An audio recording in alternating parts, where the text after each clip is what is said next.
Today's show is sponsored by the ABV Barrel Shop.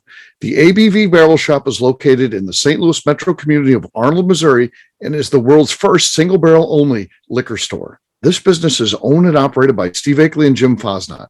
Head over to abvbarrelshop.com to sign up for their email and text distribution list. That way you'll know what they have in stock, what classes are coming up, and what barrel picks they have in the works. We are also sponsored by The Bar to Go.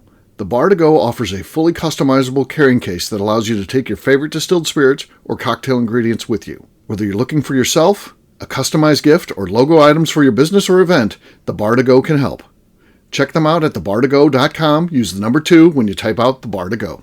Did you know Neely Family Distillery now ships its popular distilled spirits directly to you? To order, simply call 859-394-3258. Tell them the ABV Network sent you. And now, on to the show. Let's drink!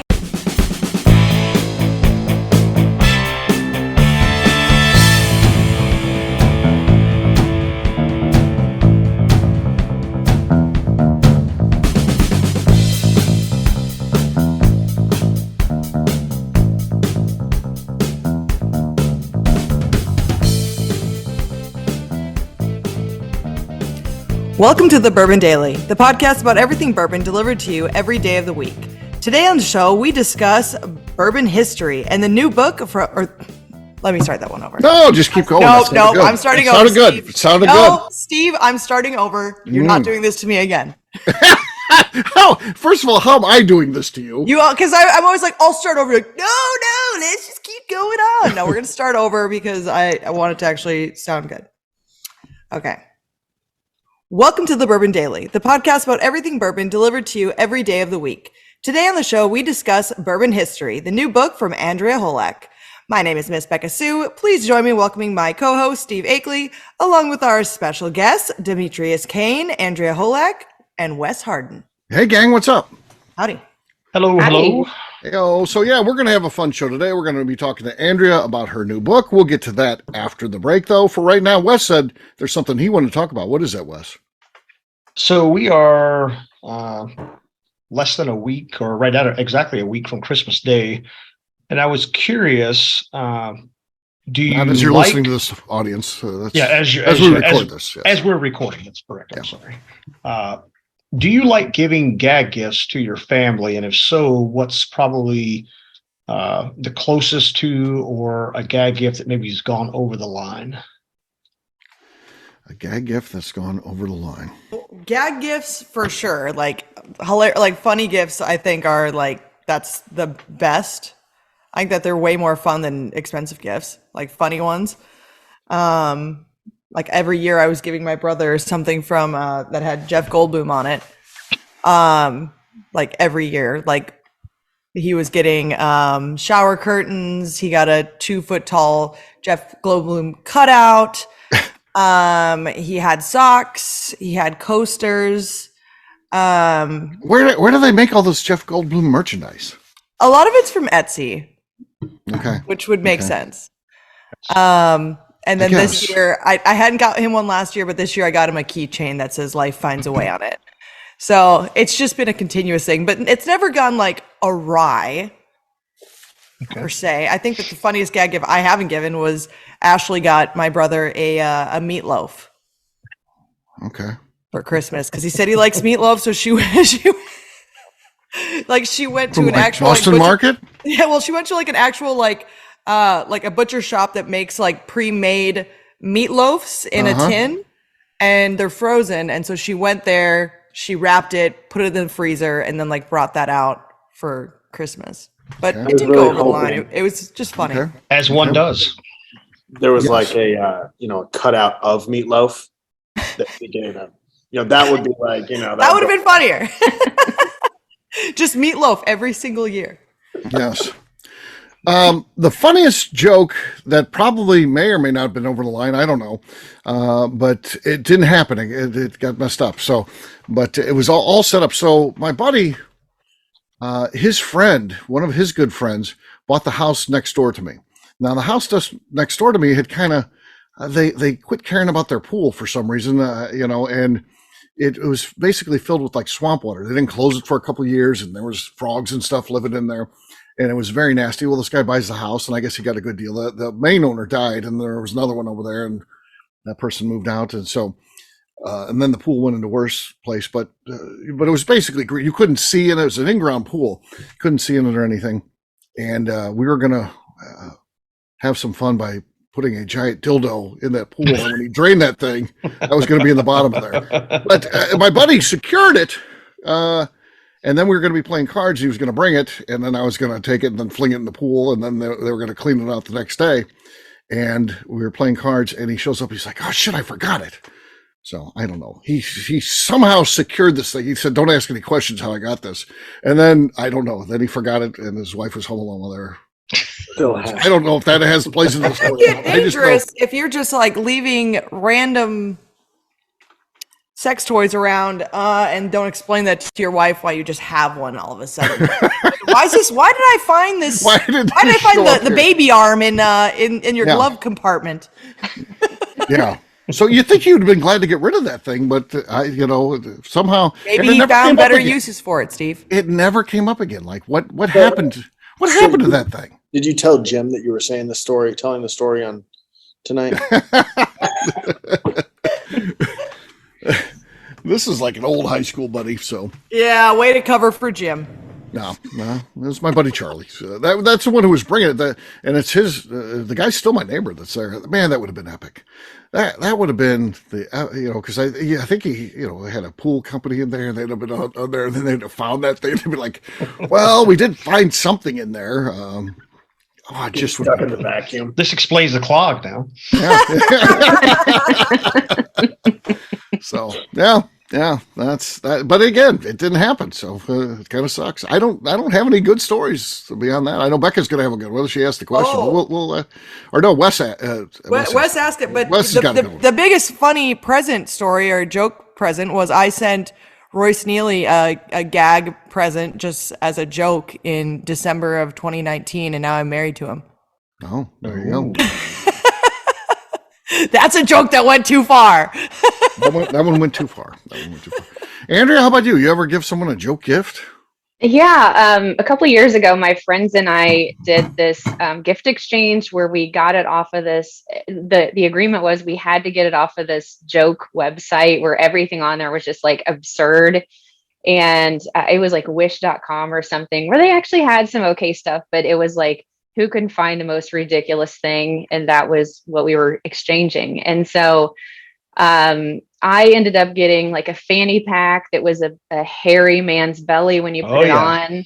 So that's what it looked like. Nothing wrong with that. That's what I do. Yeah, it was nice. I think I got some meat socks and some penis lipstick in exchange. So it got pretty wild, but we had a good time with it. But yeah, my hairy man belly fanny pack was a hit. Was a hit. Yeah. Demetri, I feel like he's got a good story because he's laughing already. Can't even get it out. Yeah. Mine's not Christmas. So if you can order things anonymously on Amazon, just so you know, and you can order them anonymously. So I periodically send cutouts of celebrities to family members with really awkward notes attached to them. And I don't ever explain anything. And I've been doing this for like 5 or 6 years, especially to my wife's twin sister. So I send her about 6 a year. And every time we have holiday, we get together and she was like, I think somebody has the wrong address at this point. I'm like, what's going on? And she was like, explain to me. I'm like, well, did you try calling Amazon? She's like, yes, I've tried calling every single time. They won't reveal who it is. And I was like, well, have you tried like returning them? Because I'm like, this point is a lot of money. So every year we have Christmas, I send one like 3 days before like Christmas or whatever, referencing different holidays like Happy Halloween. So glad you guys were out, and like family stuff. So she has to know it's somebody in the family that kind of creeps her out. Right. But it's really funny because she won't get rid of them either. So she has like 60 cutouts in her closet and it really bothers her. And every time I bring it up and I'm like, why do you keep these? This is creepy. This is weird. And then I steal one and tape them to the outside of her window periodically. That's actually hilarious. Name. I would start throwing them away though. Right. I don't know why, and that's why why celebrities. Yeah, I've also sent them to like everybody in our family, and I send things to weird people. I just randomly send stuff to random addresses too. Did you? Because I just imagine, like, can you imagine getting a cardboard cutout of Brad Pitt not wearing a shirt? Yeah. Like how big? No, the 5 foot tall ones, like you see, like, you know, like the big ones. They're like $60 a piece, 60, Yeah. $70. I just think it's hilarious. Like, can you imagine getting one in the mail? It started because I had a friend that used to do it to me that would send inappropriate candy. And he would, after I got married, he started sending inappropriate candy to my house. Uh-huh. And I figured out who it was. And so we had this whole joke going back and forth for a long time. And then I was like, why don't I just send this to everybody all over the place? So I just send cardboard cutouts to people all. So if you receive a cardboard cutout, It's probably Demetri You know King. Yeah. who it's from. What's a cardboard cutout run? I don't think this sounds like a cheap joke. $60. no, yeah, like $60 to $70. Oh, But wow. You're committed to this, and she has 60 of them. That's some coin you got. I think it's probably closer to like 30. I send about 10 a year to her. Uh-huh. We've been married, I guess, for 80. We've been married almost 8 years. So Right. I guess I'm getting up there. I've really wasted some money on this. If I had invested Right. that money in like a Roth IRA or something. That's Kate Upton- $5,000 over the past 8 years. Yep. Yeah. My wife better not be listening to this. Is Kate Upton one of them?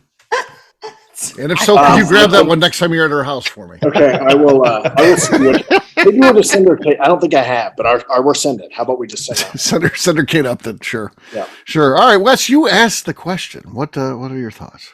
So I love gag gifts, and I think Christmas is the perfect time because everybody's you see family members, you're in the loving mood, and I haven't seen you in forever. And what's great about it is if you catch the right people at the right time, they think it's just a gift and they open it and they have to do it in front of everyone and it becomes an embarrassment.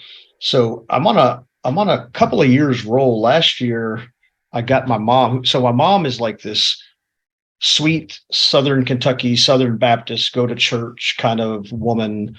You know, she can get feisty, but she's not like she was never a party or hellraiser. So last year I got her a calendar of dogs pooping. Oh, and nice. she like thought that was like really risque. So this year I'm really stepping over the line a bit, but it's going to be awesome because it'll be penis calendar. Even better than that. How could it be better? Yeah. Well, this is what's better. It is a coloring book of penises, and it's a color by number. Whew. And so I actually received this in the mail from Amazon the other day and started looking. So I was like, all right, so how many pages can it be? This thing's like 50 pages. And every single page is literally a different shape, orientation, the whole 9 yards. It's like nothing but Dick's coloring book, basically, is what it amounts to.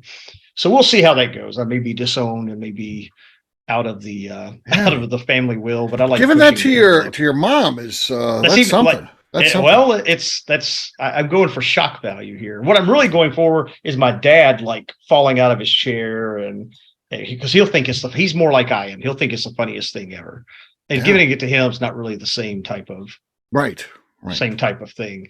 It's what's weird is like 4 or 5 years ago, I was at my parents', and my son, he got me hook, line, and sinker on one of those stupid fake lottery tickets because I don't expect it coming from him, right? So I scratch this thing off, and it's a $10,000 winner. Right. And I've got the money spent in my head. I'm super pumped. And I'm like, I got a winner. And they're like, how much is it? And I was like, I think it's $10,000. And they're like, whatever. And they all start laughing. And I get mad. And I'm like, no, it's a winner. Like, here it is. And they're like, whatever. And I start getting mad about it. I'm like, no, this is a $10,000 winner. And I'm spending it all myself. And all of a sudden, my dad literally falls into the floor. His face is red. I think he's having a heart attack. And then my son starts laughing, and everybody starts laughing. My dad says, where do you turn it in at? Because you can't go to the convenience store. And I'm like, well, that's a good point. So I flip it over, and it says, if this is a winner, you can turn it in and never going to get it land at go fuck yourself state and all this bullshit. So you can get had pretty quickly on some of those gag gifts. And I was hook, line, and sinker. I thought it was a winner. You got to be trying to get your son back, not your mom. You're taking the son on your mom. Yeah, I'm playing the long game with him. So he's got he's very secretive about his life. And just this year at Thanksgiving, he finally introduced the family to his girlfriend, who's been pretty serious. So she's not coming. Their schedules don't match. So she's not coming with us this year, but next year she's supposed to be with us at Christmas. So I'm going to play the long game, and I'm going to wait and get him in front of her and try to embarrass him in front of like strolling in your underwear and stuff. No. It's going to be. You want me to stroll in my underwear? That'll be perfect. That'll be perfect. That's a better joke. This random tall man walks in his underwear. No one knows who he is. What I'll do is I'll just say, "Hey, I've got this real live Sasquatch footage here. Put it in and let's watch it."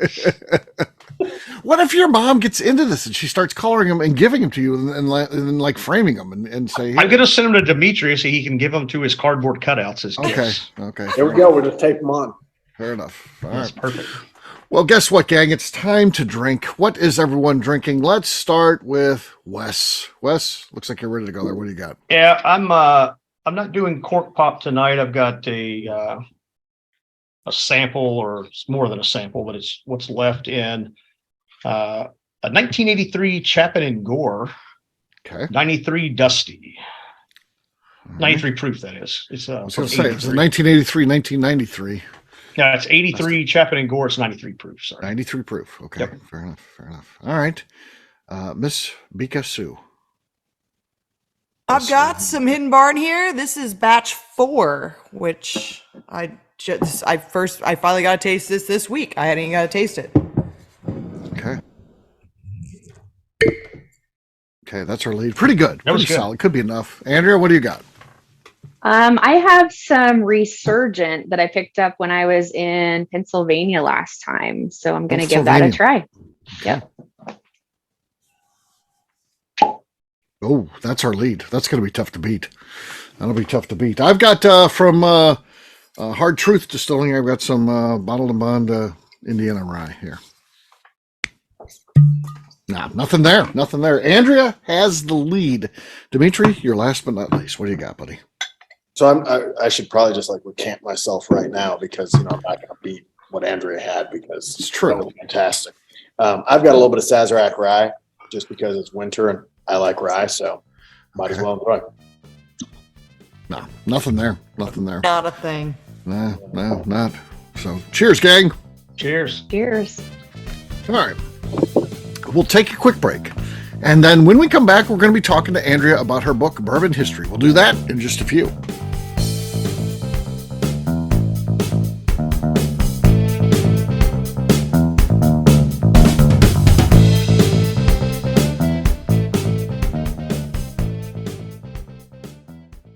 Let's talk about the people who make these shows happen. First up is the ABV Barrel Shop.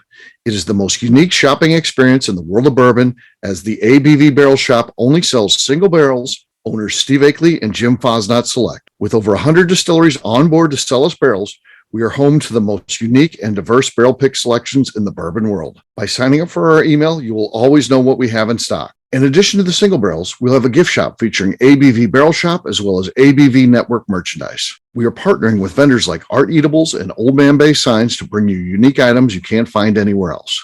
We will also have a 24-seat classroom where we are offering educational and fun classes like Breakfast and Bourbon, a series where we pair donuts and bourbon, customer barrel picks, and opportunities to learn from master distillers and other bourbon dignitaries. Best of all, we feature a tasting bar where you can try before you buy. All of this is located in the St. Louis metro community of Arnold, Missouri.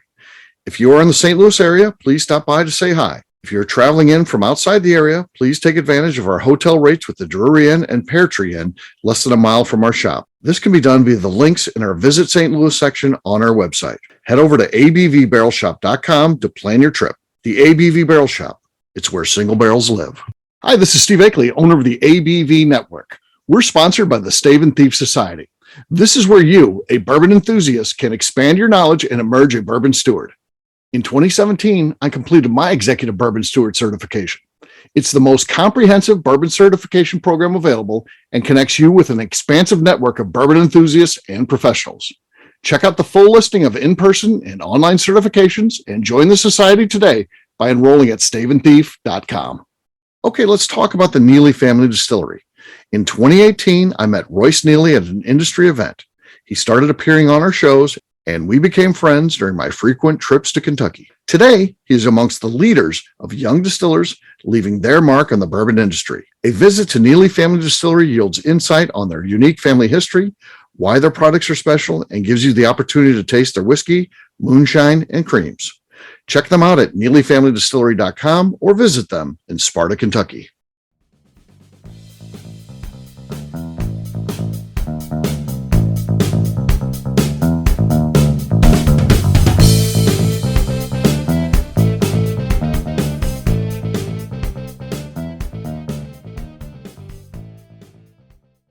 As Beka said, everybody's bringing trash. I'm stepping up my game with a brand new single barrel from Neely Family Distillery. This is the Autumn Vanilla single barrel. Nice. I've already preemptively taken the plastic off, not wasting anybody's time, Beka. And then let's see if this pork pop goes.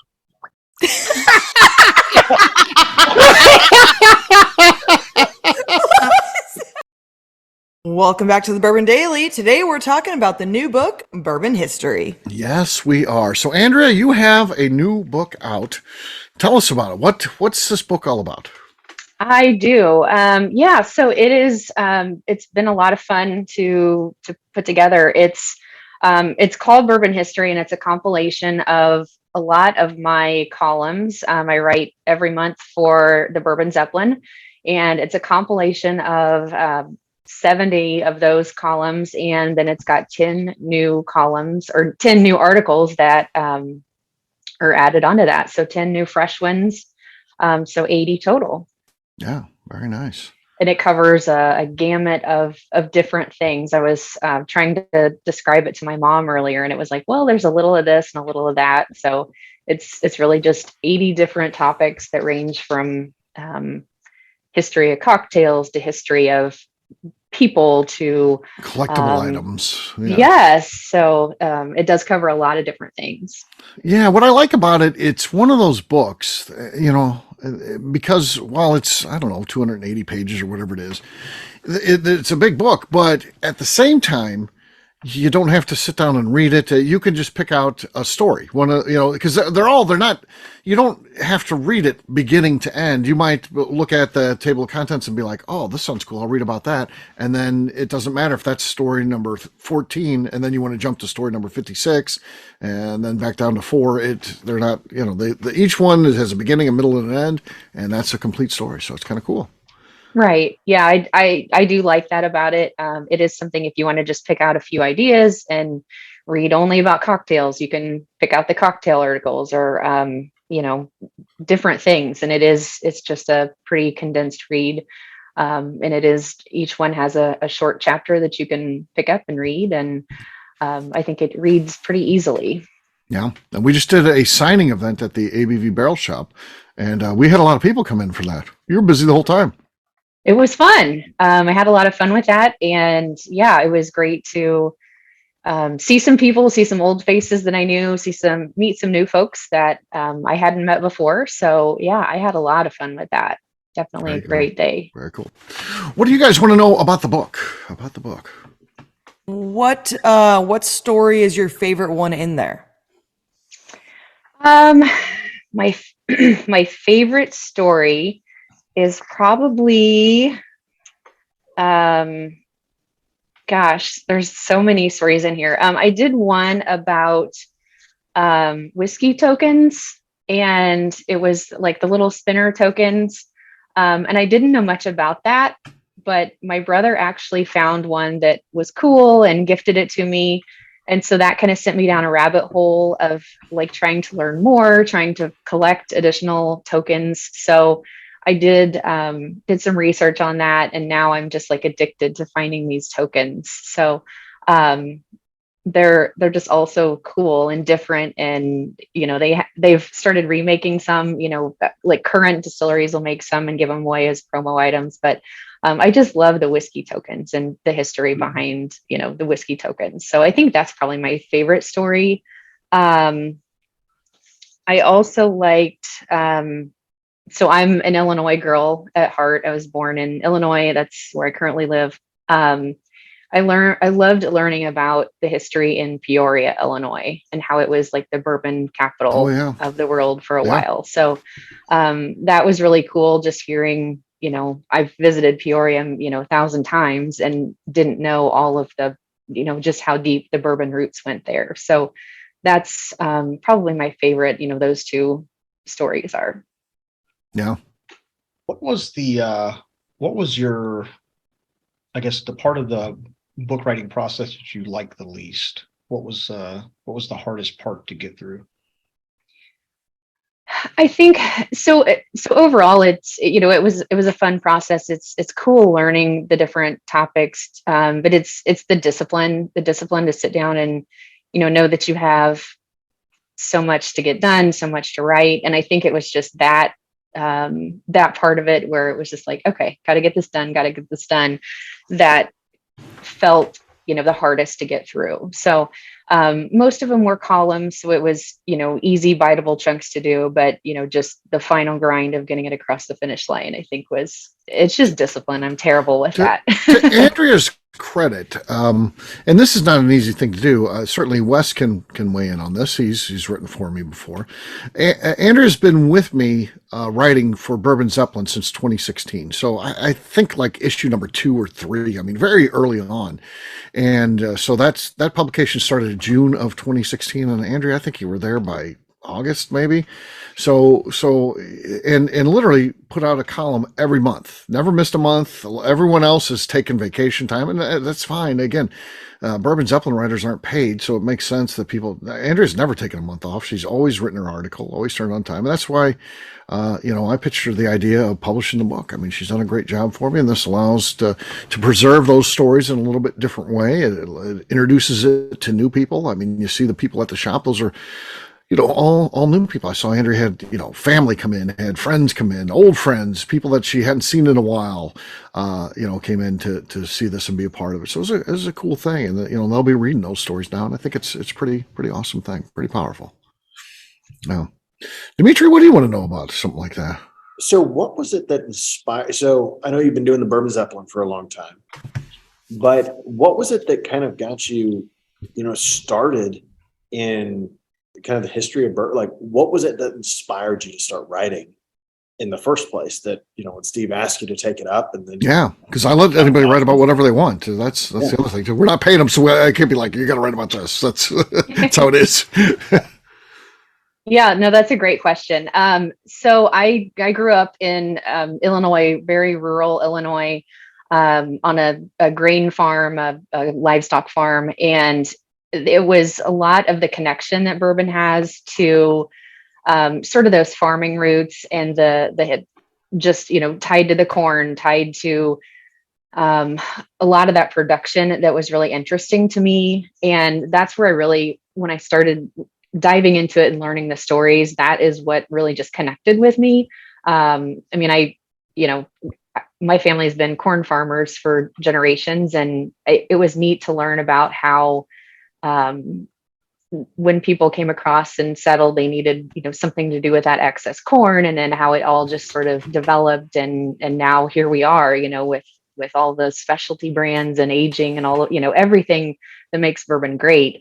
And it was just like the tip of the iceberg is what I was seeing. And as I kept like digging deeper and deeper, I was like, wow, this is really cool. And I wanted to learn more. So, what I like about the columns that I write every month is, there is something different. Sometimes I try and match it with, what's going on, if it's Christmas or if it's, 4th of July, something like that. But a lot of it is just, stuff that really interests me. And it's like, I'm curious about that. Let me take a deeper look on it. So it's just something that, just really grew organically from, I guess, my background and where I grew up. Yeah. It ends up being a dream come true for me too, in that, I own a bourbon media company, and, we do podcasting and movies, and I've written books and published my own books and stuff like that. But this put the ABV Network as a publishing house, because we're the ones who publish that for Andrea. It's an ABV Network book. And, I don't know. We're pretty easy to work with, hopefully, Andrea, and we'll see how it works out. But we followed the traditional path of giving you money up front, and then we'll see how the book sales go and stuff like that. So hopefully it was a good experience, and it'll be fun, and we can collaborate on other projects too. Yeah, I mean, the process itself couldn't have been easier. So I've enjoyed it, really from start to finish. It's been a good process, and something I've learned a lot from, and I definitely feel like I've, grown through it and truly have enjoyed it from, beginning to end, beginning to where we are right now. So I feel like we're just kind of jumping off right now, but it's exciting to have the book out there and to see where it really goes from here. Yeah, that's good. And we've got some other ideas about, there could be remarketing of things, and you're still writing your column. So, your sequel already has begun, really, if you think about it, because you're already writing new columns and stuff like that. So it's pretty cool. So pretty cool stuff. And I know Wes, I've been talking to Wes for a long time about a book I'd like him to work on, and hopefully it inspires him as well. So he definitely got a good one, and with some great history too. So it'll be cool. Cool. And then Demetrius's family life would be the amazing thing. His biography, if we could publish the Demetrius Kane autobiography, it would be pretty nice. And then I have a love story for Beka that I want to turn into hopefully I'm going to write it in Hollywood script form that gets picked up by the Hallmark Channel. So you could write it. You could be a shadow writer for Nicholas Spark. It could be his next big love story book, along with the Notebook. It would be whatever you would call this thing. Yeah, I can't think wait. That'd be good. That'd be Can't good. fucking wait. Yeah. Well, what was it? Alone in North Dakota is the name of the working Is that what it title was? name. Was it Alone in North Dakota? I think it was Alone in North Dakota. Yes. A girl finds love, podcasting, and gets married and happily ever after. And Can I just go can I ahead. interject something there? Sure. In North Dakota, I feel like you would have found love anywhere other than North Dakota. That is so cold up there. Oh yeah. Yeah. There's like, It's not that cold. Oh sure. It's fine. yeah, Everyone, no one even. No, you guys has anyone even been to North Dakota in this group? I have. I have. I've had I multiple worked on times. the oil Well, rig. you guys didn't live there, so your opinions don't count. I have not lived there. I worked on the rigs up there. I worked on the rigs up there too, That is cold. and I lived there for 30 years, so it's very cold, but it's fine. It's fine. You get over it. Yeah. You just gotta toughen up a little bit, Demetrius. But Becca's story does it's a Hallmark-ish thing, because the whole idea of finding this random love, for a while it got rocky where it didn't look like it was going to happen. Matter of fact, it got so far apart that I thought those two are not even going to talk again. And then kind of a random chance encounter, they see one another, the sparks fly, they fall back in love, madly in love, and then it just goes to it's a Hallmark story. It totally is. Right. Yeah. So, It's either going to end up on Hallmark or it's going to end up on Dateline. One of the two. I'm One or the I'm other, rooting for sure. Yeah, I'm rooting for Dateline just because I like Dateline. Oh, you like the Dateline stuff? Starring Reba McEntire as Miss Beka Sue. Wow. Reba McEntire. That's the one. She seems Hallmark actress to me, so I think she'd be good. She's a Not tad to bit say- older though. You see, I'm not gonna say you're wrong about that, Steve, but that's not who I would ideally envision. I know, but again, it's the Hallmark Channel, so they gotta They vanilla do. it down a little bit. Yeah, they do great things with digital aging of actors and actresses. So they Right, can make, they they can- can they make can her make her look younger. 30 years younger. And I think so. Yeah. Quite the turn this has took. Yeah. So there you go. All right. Well, we'll wrap this one up as we always do by talking about where people can find us. Andrea, we'll start with you. Where can people find you? You can find me on Twitter, Instagram, and my handle is @RedTumbleweed. All right. Keep going. You can also find my book on Amazon if you're looking for that. There we go. Um, That's what we call a plug. It's a show about the book. Oh, hey. We should tell them how to get that. Fair that thing. Yes, you can find me on Amazon as well. Or you can find Steve does have copies of my Wow, book at the at store. his shop. So Yes, I got some signed and some I didn't because I figured with Andrea being in St. Louis, there may be people that be like, well, I kind of know her and I want to get it signed myself, so I got some unsigned too, so that way they can get it personalized or whatever. So You'll Yeah. be authentic that way. yeah, I'm not far away. So yeah, St. Louis peeps, look me up. I'm happy to sign it for you. So Okay. it's called Bourbon History. It's on Amazon and you can find it pretty easily. There are not a lot of Andrea Holaks out there. yeah, that's works out pretty good. All right, Demetri, Yes. how about you, man? Where can people find you? You can find me at Demetri Kane on Instagram and Facebook, or at Nobletons on Facebook and Instagram. All right, Wes. You can find me on Instagram at bourbon_Wes. You can find me at Twitter at bourbonwes, one word. All right, Miss Beka Sue. You can find me on Twitter and on Instagram at Miss Beka Sue, 1K, no C's. All right, for me, I'm an easy guy to find. I'm at Steve Akeley on Twitter, Instagram, or Facebook. I've got a website, steveakeley.com. I've also got a company website. That thing's abvnetwork.com. Check it out because everything that we do is out there. Previous shows, blogs, so much more, abvnetwork.com. And if you get a chance, come by the ABV Barrel Shop. We're hanging out there. We're talking whiskey. You can taste some whiskey. You can buy some whiskey. So check us out, St. Louis suburb of Arnold, Missouri at abvbarrelshop.com. Miss Beka Sue, anything else to say before we get out of here? I'd just like to remind the audience to please give us a 5-star review that includes comments. It helps new people find the show, which is very important to us.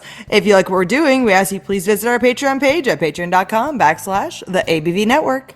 Great job today, gang. For audience, we'll have a brand new show for you tomorrow. Looking forward to that. Until then, take care, everybody. See ya. Bye. See ya. Peace.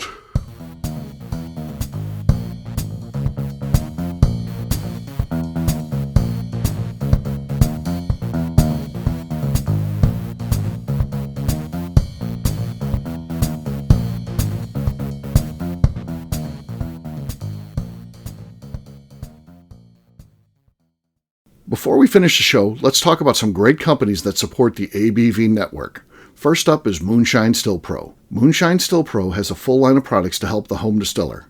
Whether you want to experiment on the stove in your kitchen or you're looking for a bigger setup in your backyard, owner Russell Creed and his team can help. They have multiple still offerings, accessories, and even grain from their partners at Goldstone Mill to assist you in making whiskey on par with your favorite distillery. They can also help you with some fabricated parts you probably can't make yourself if you are attempting a DIY still project. Learn more or order your still or parts at moonshinestillpro.com. Another friend of ours is the Goldstein family at Goldstone Mill. The Goldsteins offer a variety of heritage and heirloom grains to make the finest whiskeys in the world. Plus, they are more than just a grain company. They are truly consultants to make sure the grains they are providing to you or your business meet your highest expectations. Additionally, they work with mills around the country, ensuring shipping is as low as possible for their customers. If you're a distillery, brewery, or even doing this at home, Goldstone can assist you. Check them out at goldstonemill.com, call them at 217-254-6613, or check in via email at hello@goldstonemill.com. Last but not least is the ABV Barrel Shop. While we don't get to play in the allocated bourbon game because we aren't selling the other products you have to do to get those, we do have access via our friendships in the bourbon industry to some really cool stuff. Have you ever seen your favorite craft distiller selling some really cool limited offerings only in their gift shop? I'm talking things like the hazmat offering Distillery 291 did for their 10th anniversary, or Neely Family Distillery's Papaw's birthday barrel. They don't have enough of it to send it out to distributors, so they only sell it via their gift shop. Well, companies like Distillery 291 and Neely Family Distillery have agreed to sell us 2 or 3 cases of these offerings moving forward, meaning our store will have the access to some of the rarest whiskeys in the world. Way more difficult to come by than the allocated bourbon offerings with a national release. Yes, they will be extremely tough to come by, but if you're a customer of our store, you'll have a chance to get them. Get signed up for our email or text list over at abvbarrelshop.com so you don't miss out. The Bourbon Daily is part of the ABV Network. For more information or to become a sponsor, please visit abvnetwork.com. Thanks for listening and cheers.